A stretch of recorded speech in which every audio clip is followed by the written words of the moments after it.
Friends எல்லாரும் நல்லா இருக்கீங்களா?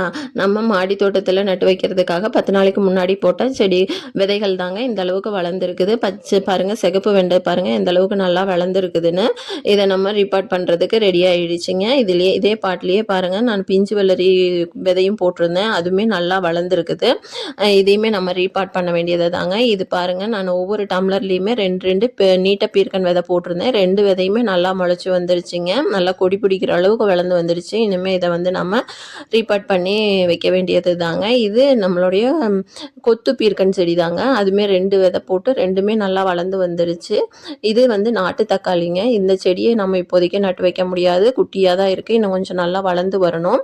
இதுவுமே நம்மளுடைய கொத்து பீர்க்கன் செடி தாங்க. இதில் காய் பார்த்தீங்கன்னா ஒரு கொத்து கொத்தாக தாங்க காய்க்கும். ஒவ்வொரு கொத்துலேயும் 3லேருந்து 4 காய் வரைக்கும் இருக்கும். ஆனால் சைஸ் மட்டும் கொஞ்சம் குட்டியாக இருக்கும். ஆனால் டேஸ்ட்டு ரொம்பவே சூப்பராக இருக்குங்க. இது புடலங்காய் விதை போட்ட பாட்டு தாங்க, இன்னும் வளர்ந்து வரவே இல்லை. நான் இதை மட்டும்தான் ஷாப்ல இருந்து வாங்கி விதை போட்டேன். மற்றதெல்லாம் நம்ம மாடி தோட்டத்திலிருந்து நம்மளே ரெடி பண்ணின விதை தாங்க. இதுவும் பாருங்கள், நீட்ட பீர்க்கன் தான். இதுவுமே நல்லா வளர்ந்துருக்குது. இதையுமே நம்ம போய் ரீபார்ட் பண்ணிடலாம்.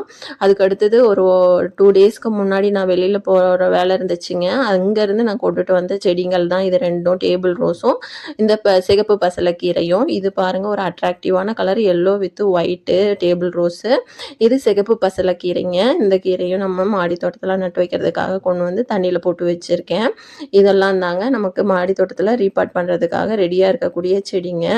இது தவிர்த்து இன்னுமே நான் நிறைய விதைகள் போட்டிருக்கேங்க. அதெல்லாம் இன்னும் முளைப்பு வரலை. கத்திரிக்காயிலேயே 3 வெரைட்டி போட்டிருக்கிறேங்க. அதெல்லாம் முளைப்பு வந்ததுக்கப்புறம் அடுத்தடுத்த வீடியோவில் நான் காட்டுறேன். இந்த வீடியோ பிடிச்சிருந்துச்சுன்னா ப்ளீஸ் நம்ம வீடியோவை சப்ஸ்கிரைப் பண்ணி நம்ம வீடியோவை ஃபாலோ பண்ணுங்கள்.